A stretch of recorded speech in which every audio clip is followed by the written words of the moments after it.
de statistiques représentatives de la société ou autres. On a un vrai problème de statistiques, ce qui fait que tout système de gouvernance qui veut potentiellement se projeter et mettre en place un programme à 3 à 5 ans n'a pas de statistiques. Il n'y a aucun moyen de savoir exactement ce qu'il y a dans les caisses, qu'est-ce qu'il y a réellement comme chômeurs, etc. Il y a un vrai problème de transparence aujourd'hui pour savoir exactement quelle est la réalité sociopolitique en Algérie. Au-delà de cet aspect-là,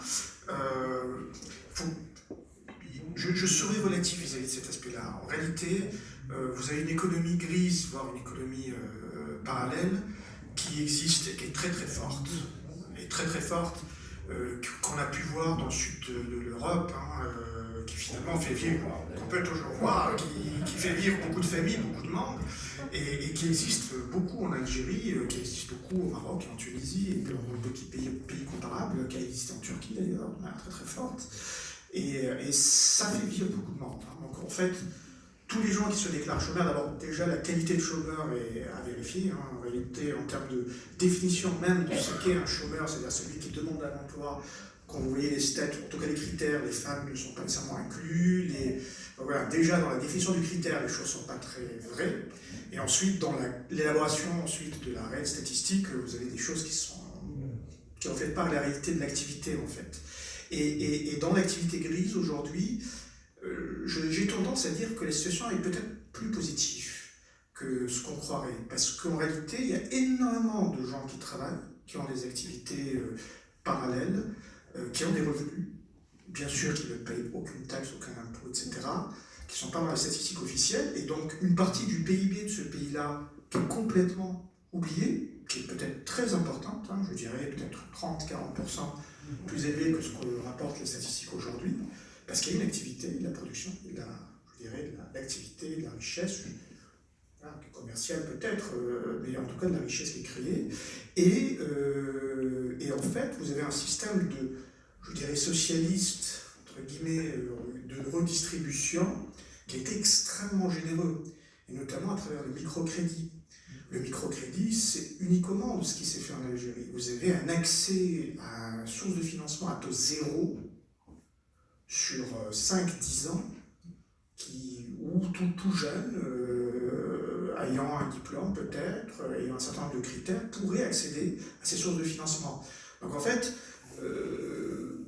peut-être que l'échec de la politique économique qui s'est faite à travers les grandes entreprises, la grande industrie, est quelque part comblé avec la micro-entreprise qui a des difficultés à se consolider, puisqu'en réalité les règles du jeu économique ne permettent pas à des petites entreprises de grandir, d'être une force de production et d'atteindre la taille critique, avec un système financier, un système bancaire qui est très peu efficace pour pouvoir ensuite prendre le relais de microcrédit et puis permettre à des petites entreprises de grandir. Mais ce n'est pas négligeable. Donc dans la statistique du chômage, il faut bien prendre en compte en fait toute cette activité qui est issue en fait de l'entrepreneuriat. Oui.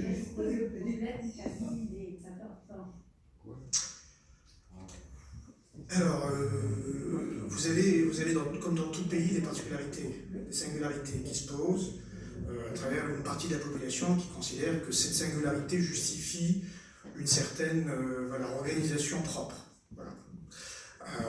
Aujourd'hui, je crois qu'elle est beaucoup moins importante qu'elle a été à l'époque où ces populations et leur langue et leur culture ont été opprimées. Aujourd'hui, il n'y a plus d'oppression culturelle, et donc aujourd'hui la revendication, elle est peut-être un moyen de garder une certaine force de représentation politique, plus que des réelles difficultés à vivre sa culture, à vivre sa langue et à vivre son avenir. Bon, après, le choix de l'avenir, je crois qu'il se pose vis-à-vis de tous les Algériens, personne n'a trop la parole, donc il n'y a pas de raison que l'habitant, le citoyen qui habite à Tizi Ouzou ou à Béjaïa ait moins de difficultés à s'exprimer, à proposer que celui qui habite à Tébessa ou qui habite à Annaba ou à Oran ou à Alger. Je ne crois pas qu'aujourd'hui la question se pose en ces termes. Maintenant, c'est vrai qu'il y a des mouvements politiques qui veulent faire d'autres offres politiques qui vont vers même l'indépendance. Je ne suis pas sûr que ce soit vraiment majoritaire. Oui. Oui, dimanche, j'étais à la manifestation Place de la République. J'étais très étonnée par la quantité de jeunes femmes. C'était elles qui animaient la manifestation. Ça, c'est à Paris. Hein. Non, pas seulement. Voilà. Est-ce que, voilà, c'est ça. Ma question, c'était, est-ce qu'en Algérie, il y a ce mouvement des femmes aussi très jeunes femmes? Absolument. Alors, ça se voit plus dans les grandes villes, pour être très honnête. Maintenant, vous avez des phénomènes qui sont quand même très surprenants. Aujourd'hui, vous allez dans un hôpital en Algérie, vos médecins sont des femmes, très peu d'hommes. Vous allez à l'université, 60% des étudiants sont des jeunes filles.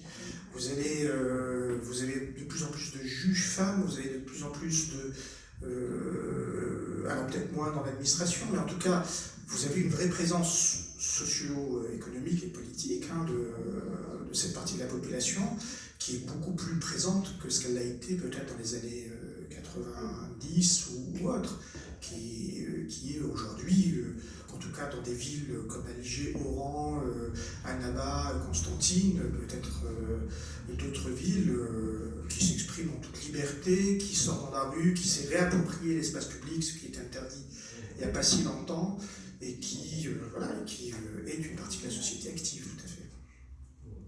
Autre question? Oui.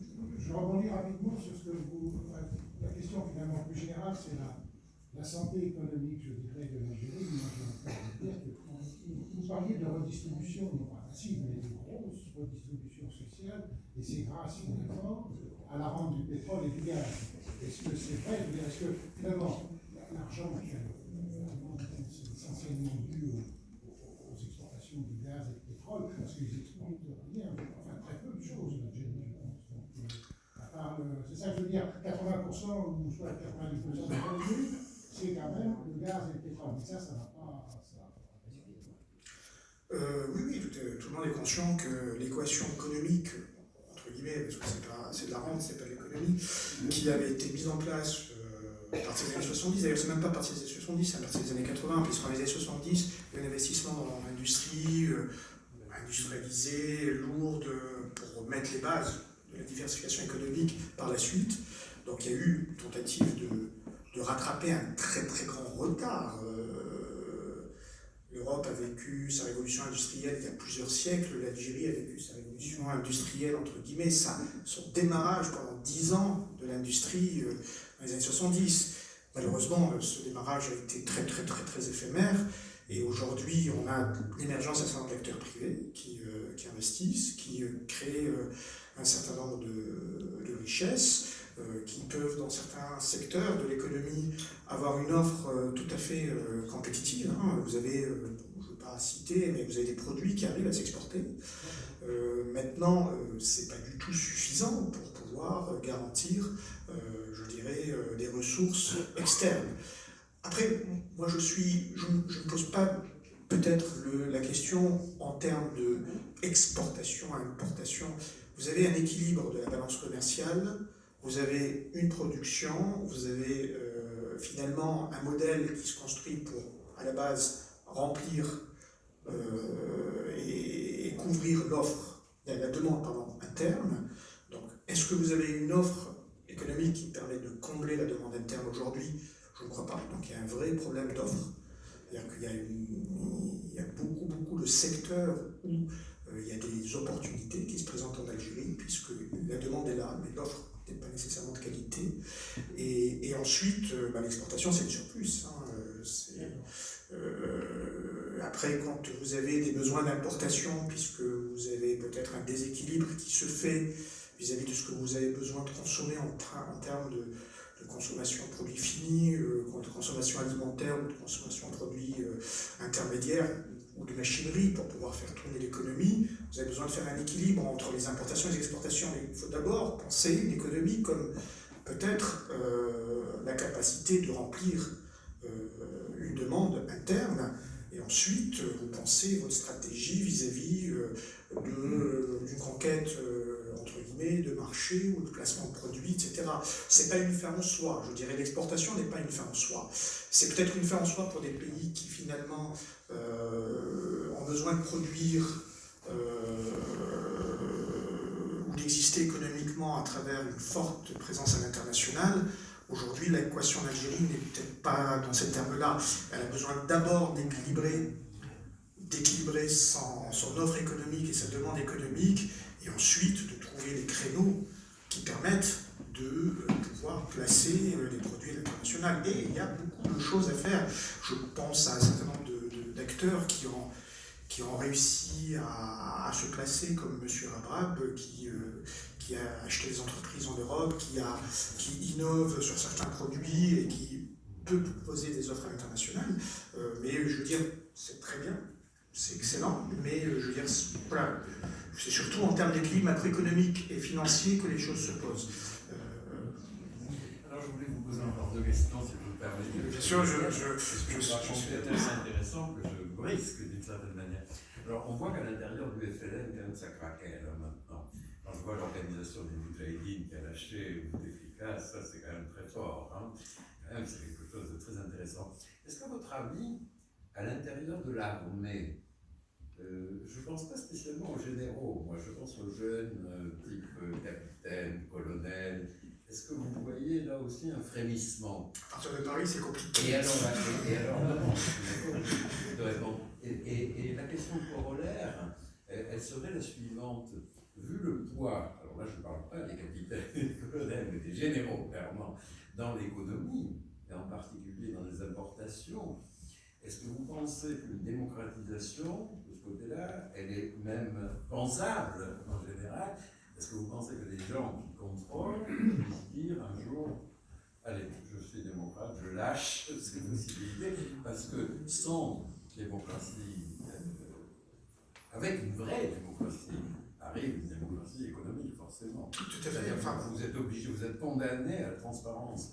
Alors, vous voyez, ça, c'est plutôt ma question à moi, parce que pour nous, en France, la stabilité de l'Algérie, c'est ce que je disais l'autre jour à Palerme, à votre ambassadeur près l'ONU, la stabilité de l'Algérie, c'est la nôtre. Si c'est pas mal chez vous, nous avons de vraies questions à nous poser. Ça a été le cas depuis 2000 ans. Hein. Non, mais on va peut-être pas revenir à dire. Aujourd'hui, en tout cas, c'est comme ça. Les conséquences sont peut-être un petit peu différentes. Donc, est-ce que vous voyez, à l'intérieur de l'armée, quelques frémissements, des débats, à part Guédiri, mais en général, plus généralement, vous voyez quelque chose comme ça À partir de Paris, je ne peux pas vous répondre. Par contre, moi, je peux vous dire quel serait le projet à mettre en place. Je n'ai aucune qualité pour pouvoir savoir quels sont les débats qui peuvent se faire à l'intérieur d'une institution qui, par essence, s'appelle la Grande Muette. Par contre, ce qui est certain, c'est qu'aujourd'hui, la rente a baissé, les équilibres externes sont plus difficiles, et donc un système qui se fait sur la distribution d'un certain nombre de revenus externes et donc de pouvoir créer de la valeur ajoutée à partir juste du commerce extérieur n'est plus viable. Donc le débat peut-être se pose comme ça. Autant de celui d'acteurs qui voudraient bien évidemment entreprendre en Algérie et pouvoir créer une activité, de la richesse, etc. Vous savez, je ne veux pas idéaliser la situation de l'Algérie, mais je ne veux pas aussi la singulariser. Dans tout système économique, vous avez des oligopoles. Et vous avez des pays démocratiques où des oligopoles sont très très présents. Personne ne cède sa place. Hein. Une fois qu'il l'a, il la garde. Hein. Et il utilisera tous les moyens pour la garder. Après, il y a la force du droit, il y a la force du politique, il y a la force des citoyens, de la société civile, qui font qu'on met en place des règles du jeu pour pouvoir permettre l'activité économique, de nouveaux entrants et de nouvelles, je dirais, règles de fonctionnement. Donc aujourd'hui, c'est probablement, comme vous dites, le débat fondamental. Il y a un certain nombre d'acteurs économiques qui considèrent que des blocages sont importants et qui voudraient pouvoir continuer à agir à l'intérieur de l'économie algérienne, à investir, à prospérer. Quand vous avez une économie qui est pilotée, très fortement pilotée par un système politique, c'est particulier, c'est pas une particularité algérienne, vous avez ça dans toute la région. Vous parlez de l'armée, de son poids en Égypte, vous savez très bien comment comment ça fonctionne dans d'autres pays aussi. La question est de savoir quelles règles du jeu on met en commun, quel est le consensus qui permet de mettre un certain nombre de règles du jeu pour permettre une meilleure efficacité économique. Et je dirais, tout le monde est conscient aujourd'hui que pour pouvoir prospérer économiquement, il faut de la stabilité, bien sûr, politique, mais il faut aussi permettre un certain contrat social pour faire en sorte qu'il y ait une certaine redistribution et que finalement, tout le monde puisse finalement accepter un certain nombre de fonctionnements économiques.